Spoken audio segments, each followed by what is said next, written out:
오늘을 읽는 책, 문학평론가인 국민대학교 국문학과 정선태 교수와 함께합니다. 국민대학교 한국어문학부 국어국문전공 정선태 교수님 함께하겠습니다. 교수님. 네, 안녕하세요. 네, 교수님 오늘 어떤 작품 소개해 주시겠습니까? 네, 지금 러시아 월드컵 특집 5번째입니다. 예. 시가 있는 금요일이잖아요. 예. 어떤 책을 고를까 하다가 제가 제일 잘 아는 책 한 권 집어들었습니다. 예. 백석이라는 시인은 제가 몇 번 소개해 드렸는데요.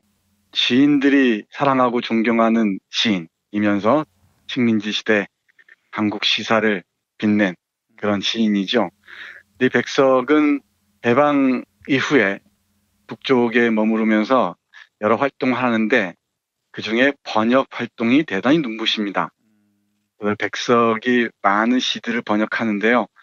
그중에 백석 번역시 선집에서 러시아 시들 골라서 여러분들께 읽어드릴까 합니다. 예.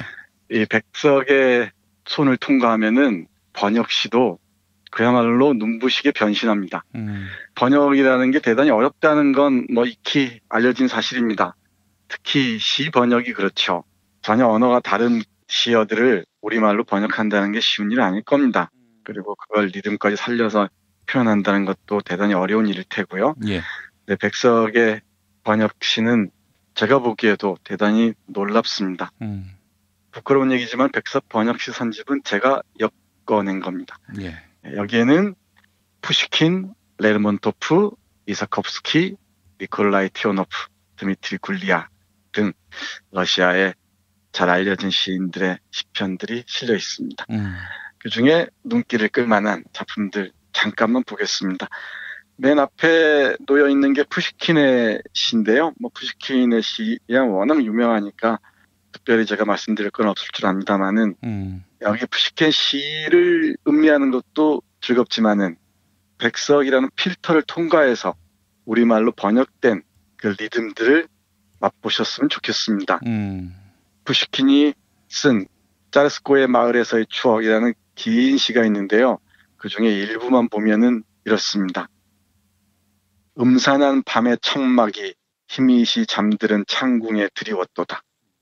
괴괴한 정적 속에 골짜기와 수풀이 잿빛 안개 속엔 먼 수림이 잠들고 하늘 덮은 밀림 속을 달리는 개울물 소리 들릴락 말락 잎새 위에 잠들은 바람 숨을 쉬는 듯 마는 듯 그리고 부드러운 달이 크다란 백조와 같이도 은빛 구름 속으로 헤엄쳐 가라.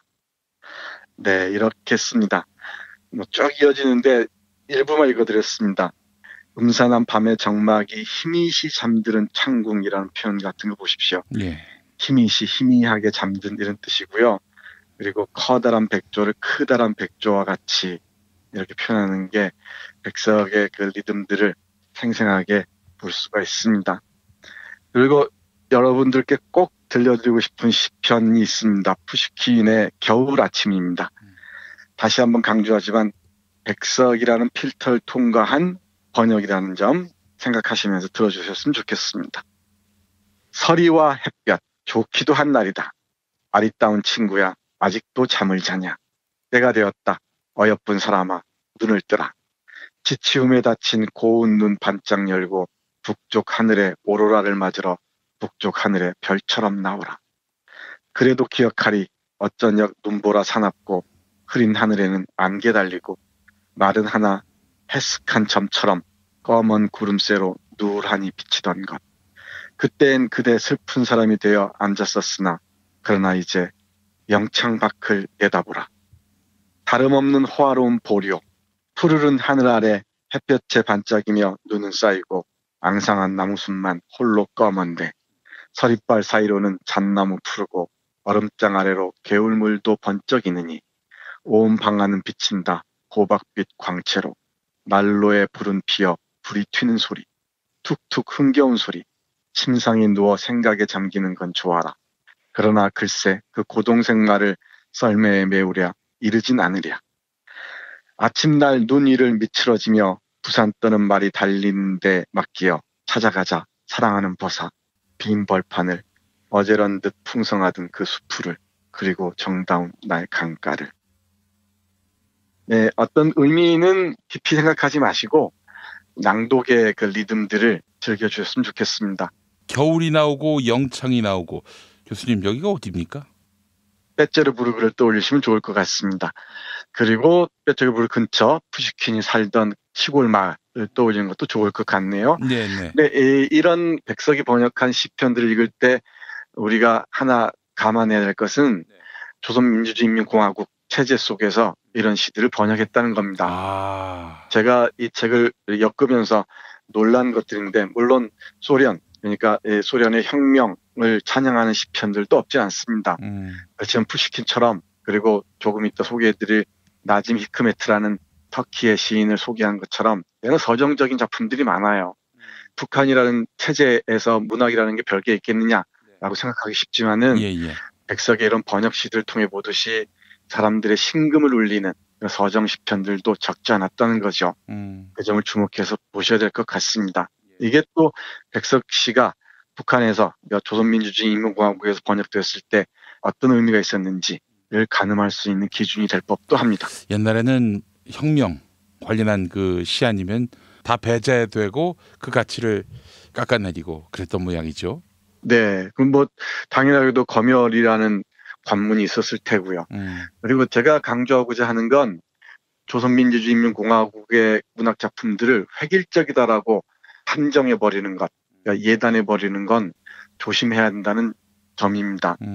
문학이라는 게 다양한 결들이 있어서 다양한 표현들, 다양한 은유들을 통해서 또 시인들이 독자들에게 전하고자 하는 메시지들을 시나 소설이나 드라마로 표현하기도 하거든요. 그리고 또 하나가 이런 번역을 통해서도 그 시에 흐르는 아름다운 결들을 독자들에게 전하고자 했다는 걸 알 수 있을 것 같습니다. 여기 거꾸로 백석의 북한에서의 창작이 조금 소략한 반면에 번역이 그렇게 많았던 것도 이 번역이라는 매개를 통해서 백석이라는 그 시인이 창작의 아쉬움들을 달래고자 했던 게 아닌가 이해할 수도 있을 것 같습니다. 예. 그리고 조금은 낯서실 텐데 이서콥스키라는 시인의 봄이라는 작품도 참 좋습니다. 읽어보겠습니다. 눈은 녹고 진펄이 푸르렀다. 다리 위론 다시금 달구지 덜컹. 참새는 햇볕에 취했구나. 능금나문 꽃 잃어 흔들리노라. 뜨락마다 일이야 있고 없고 아침부터 흥겨운 덜커덕 소리. 지난 겨울 들어온 더부사리에 마소떼 몰고 나는 풀밭치로다. 봄은 이곳저곳 살아 숨쉬고 봄은 온 곳에 설렁대노나. 수탉은 지붕 끝에 날아올라가 마을이 들썩하니 울어대도다. 영창들 열렸구나 따스한 바람. 강에선 흰김 사려오른다. 아이들 해를 반겨 좋아 떠들고 늙은이들 가만히 살림을 생각고. 네, 이런 작품입니다. 이 봄의 시골의 분주한 모습들, 봄이 온 상황들을 이사콥스키는 정말 활기차게 표현하고 있고요. 백석은 그걸 또 조선어에 우리말에 가락에 실어서 전하고 있습니다. 예. 어떻습니까? 김 PD 듣기에는 정말 낯선 처음 들어보신 시편들일 텐데 네. 느낌이 좀 있습니까? 푸시킨의 시를 백석이 번역했다는 점 굉장히 어울립니다. 네, 그렇죠. 맞습니다. 그리고 금방 읽어드린 이사콥스키 시도 그렇고요. 그러니까 시가 어떤 의미를 읽어내는 것도 물론 좋지만 이런 리듬들, 음악성들을 즐기는 게 참 좋을 것 같습니다. 예. 시를 음미하는 또 하나의 중요한 방법이죠. 해서 의미들을 가리고서 낭독하는 것만으로도 시가 생생하게 다가올 때가 있습니다. 예. 백석 씨가 그렇지 않은가 싶은데요. 이사콥스키의 시 한 편만 더 보겠습니다. 예. 살뜰한 것들이라는 제목인데요. 백석이 아주 좋아하는 시어 중에 하나가 살뜰하다입니다. 살뜰하다라고 쓰는데 백석에게 살뜰한 것들이 무엇인지 한번 떠올려 보시기 바랍니다. 예. 호도나무 수풀이야 익은 호도알 채롱에 구발지고 길섭해는 스물스물 나무 그림자는 져라. 고를 돌아 벼랑을 돌아 버드나무 가지 사이사이로 고요히 또 수집게 누런 가랑잎 떠 흐르는 개울물. 다람쥐 나뭇가지에 춤을 추고 벌거벗은 숲을 말이 없어라. 구름장 틈으로 해는 비치어 흘겨보듯 별사를 보내어라. 숲을섭에 좋으는 말들 시당나무 등걸에 기대었거나 그들의 꾸는 꿈엔 들판에 소리 없이 눈보라 울어라. 단층 학교 집이 빙글의 창문으로 웃음 짓고 물까마귀 농업기술가처럼 거드름 빼며 밭을 거닐어라. 풀밭에 사는 개우 물 웅덩이에 그 새빨간 개우발을 싣는 이는 모두 다 이 내 몸의 것, 모두 다 내 고향의 것, 나를 살려온 것, 나를 낳은 곳. 네. 살뜰한 것들을 쭉 얘기합니다. 호두나무 숲풀들, 개울물들, 그리고 별살들, 이 개우란 말 쓰는데 거위입니다. 아, 거위. 네, 예. 거위를 개우라고 평안도 방언으로는 표현했다고 하죠. 예. 나의 고향에서 온갖 것들이 살뜰하게 나를 키운 것으로 이렇게 떠오르는 모습을 하나하나 그려내고 있습니다. 네. 그리고 이 백석 번역 시집에서 정말 빠뜨리고 싶지 않은 시편이 두 편이 있어요. 짤막한 시인데요. 예. 나짐 히크메트라는 시인이 있습니다. 네. 아마 처음 들어보신 분들이 많으실 텐데 터키의 아주 유명한 저항 시인입니다. 예. 네, 이 나짐 히크메트라는 저항 시인이 소련에 망명을 와 있었습니다. 예. 그러면서 이 소련어, 그러니까 러시아어로 많은 시들을 쓰는데요. 그 나짐 히크메트의 시를 우리 백석이 대단히 깊은 애정을 가지고 번역합니다. 예. 그 중에 이 우수라는 시편 여러분께 꼭 읽어드리고 싶습니다. 예. 바다로 내 돌아가고 싶어라. 거울 같은 푸른 물에 내 몸 비치어지라. 바다로 내 돌아가고 싶어라. 배들은 떠나가라. 은빛 물결 아득한 먼 곳으로. 배들은 떠나가라. 돛들은 바람에 붕굴어. 시름도 슬픔도 모르는 바람에 붕굴어. 모르리라. 나도 한때 배에 오를지. 사람이란 죽는 운명. 허허 바다 굽이치는 물결 속에 햇빛처럼 내 꺼지고 싶어라. 돌아가고 싶어라. 내 바다로 내 돌아가고 싶어라. 예. 나짐 히크메트라는 소련의 망명에 있는 터키의 시인의 시를 백석이 이렇게 번역하고 있습니다. 아, 그러면 혹시 고향으로 돌아가고 싶다 그런 뜻입니까? 네, 그렇습니다. 바다를 통해서 터키로 돌아가고 싶다는 애절한 사연들을 이렇게 시로 읊었고요. 그 백석이 정말 아름다운 조선말로, 우리말로 다시 옮겨놨습니다. 이런 구절 보십시오. 돛들은 바람에 붕굴어. 시름도 슬픔도 모르는 바람에 붕굴어. 이 붕굴어란 말 처음 들어보시죠? 예. 그러니까 둥그렇게 돛들이 바람에 부풀어 오른 모습을 표현한 것 같습니다. 붕글다입니다. 붕글다. 저도 이 시를 이렇게 옮겨 적으면서 리듬감에 놀랐던 기억이 있습니다. 네, 이뿐만 아니고 이 백석 시집에는 여러 가지 아주 명작들이 많습니다. 그리고 정말 제가 서운해서 이 시를 읽어드리지 않으면 제가 후회할 것 같아서 나짐 히크메트의 시편 중에 옥중서신이 20편 넘게 있는데요. 예. 그중에 제 19신 19번째 시 짤막한 시 여러분과 함께 음미해 보겠습니다. 예. 이 시는 꼭 외우셔야 합니다. 우리 김 PD에게 숙제로 내겠습니다. 알겠습니다. 네, 옥중서신 중에 제 19신입니다. 아름다운 중에서도 아름다운 바다는 아직 지나가지 않은 바다. 아름다움 중에서도 아름다운 아이는 아직 다 자라지 않은 아이. 아름다운 중에서도 아름다운 세월은 아직 오지 않은 세월. 그대에게 내 말하고 싶은 아름다운 중에서도 아름다운 말은 아직 입 밖에 내지 않은 말. 네, 이런 시입니다. 예. 놀랍죠? 나짐 히크메트라는 터키의 저항 시인의 그 내면 풍경들을 백석의 번역을 통해서 만날 수 있는 시집이 바로 백석 번역 시집입니다.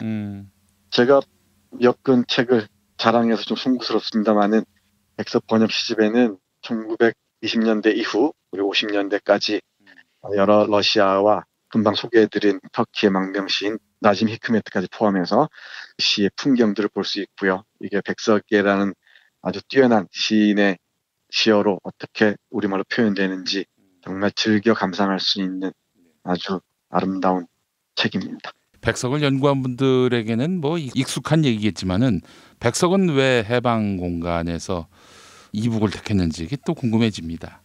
네, 참 어려운 질문 중에 하나인데요. 일단 백석은 평안도 사람이지 않습니까? 예. 평안도 정주 사람이니까 일단 자기 고향에 머문 거죠. 정확히 얘기하자면.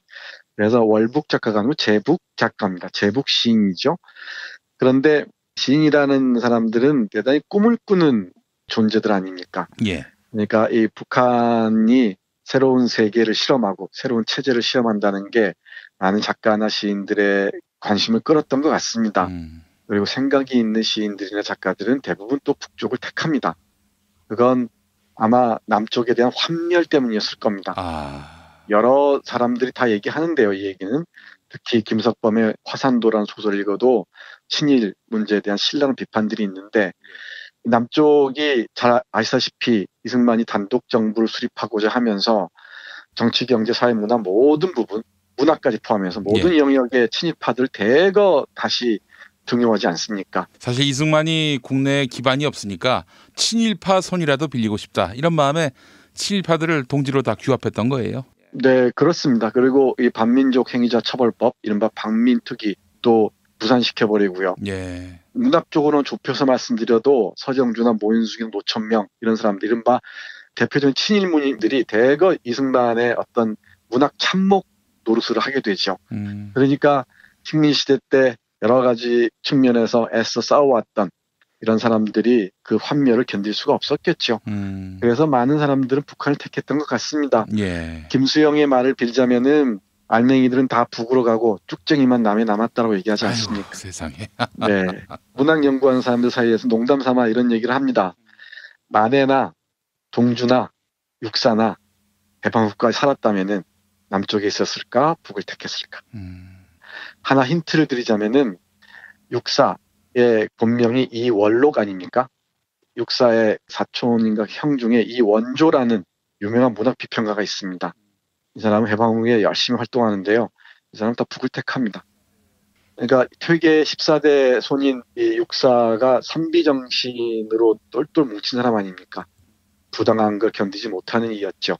이런 사람들에게 친일을 했던, 민족을 배신했던 자들이 이승만을 중심으로 해서 권력에 앞장서는 모습을 아마 견딜 수 없었을 것이라고 저는 추정합니다. 예. 이렇게 말씀드리면 이해가 될지 모르겠는데 또 하나 백석과 관련해서 짧게 말씀드리자면은 북한에서 김일성이 워낙 유명한 시인이니까 또 동갑내기기도 해요. 김일성과 1912년생입니다. 아, 그렇군요. 예. 네, 그러니까 백석에게 손을 내밀었겠죠.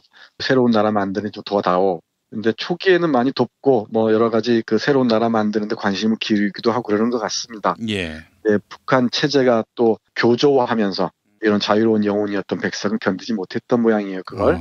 예. 그래서 결국은 북쪽 체제에서도 뭐 버림받았다고 해야 되나요? 멀리 추방당합니다.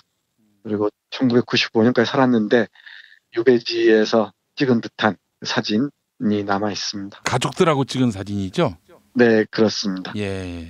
조선에 둘도 없는 시인이라고 할 수 있는 이 사람이 이렇게 쓸쓸한 또 최후를 맞이합니다. 아이고 참. 근데 뭐 쓸쓸했지만은 어떤 권력에도 자신을 내놓지 않는 그 자유로운 영혼만은 우리 시인들에게 오랫동안 남아있죠. 독자들의 하나의 좌표가 되고 있는 것 같습니다. 친일파하고 어울렸던 이승만이 보기 싫어서 북으로 많이들 갔는데 김일성 그 자신도 교조주의자가 되고 말이죠. 독재자가 되면서 새로운 나라의 이상을 꿈꾸며 북으로 갔던 이 문인들 지식인들도 하나하나 다 제거되고 숙청당하고 또 절망하고 그러죠. 문학자들의 운명인지도 모릅니다. 자유로운 영혼을 소유한 문학자들의 운명인지도 모르겠습니다. 만약에 해방 이후에 외세가 아닌 우리 민족에 의해서 나라가 세워졌다면은 이런 비극이 없었을 텐데 하는 그런 상상도 해봅니다. 네, 당연합니다. 문학사에 아주 깊은 상처들도 덜했겠죠.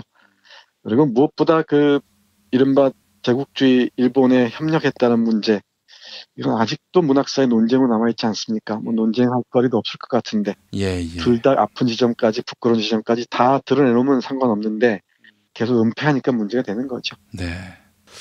오늘 교수님이 무척 사랑하는 백석의 시를 또 짚어보는 시간이었습니다. 백석의 시가 아니라 백석이 번역한 시.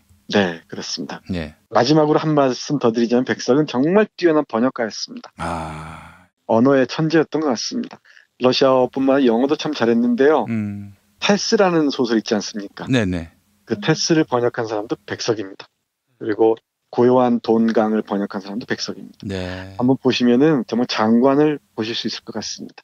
교수님, 만약에 북한으로 우리가 통행할 수 있게 된다면은 백석의 흔적을 찾을 수 있는 북한의 유적지들이 있을까요?